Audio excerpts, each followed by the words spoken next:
Take a close look. Do you see what just happened? One very cold day in February 1994, a KGB agent, a CIA agent, and an FBI agent made this mailbox the most famous mailbox in the world and turned this corner into an international scandal. This is an area where KGB was actively operating in Washington, D.C.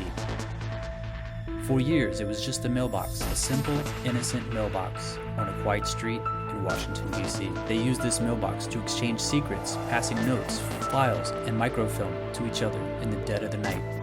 Aldrich Ames, a high-ranking CIA officer, and Sergei Chuvakin, a Russian KGB intelligence agent, they met in a dimly lit bar and struck up an unlikely alliance.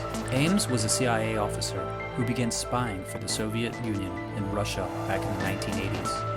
He was recruited by Chuvakin, a KGB officer stationed at the Soviet Embassy in Washington, D.C. Chuvakin recognized the value of having a spy inside the CIA and worked closely with Ames to extract sensitive information and pass it back to Moscow. The consequences of their betrayal would be devastating for CIA officer Aldrich Ames and his KGB handler, Sergei Chuvakin. The mailbox on 37th Street and R Northwest became a vital part of Ames and Chuvakin's communications. Located just a few blocks away from Ames' home and down the road from the Russian embassy, the mailbox provided a convenient and secure way for the spy and his handler to exchange information without arousing suspicion. To use the mailbox, Ames would simply leave a signal on the side indicating that he had left information for Chuvakin. The signal was typically a chalk mark. The KGB officer would then retrieve the information from the mailbox without being detected by U.S. authorities. Some say in the neighborhood that he had a key and would open the mailbox on his own and retrieve the information. This allowed the spy and his handler to maintain their secret communications for years without being discovered. Why he picked our street is a mystery. But of course, from the previous episodes, you might know why. Ames had been spying for the Soviet Union since the 1980s. He provided his handlers with sensitive information that compromised U.S. intelligence operations and risked American lives. Despite their best efforts to conceal their activities, Ames and Chuvakin were eventually caught.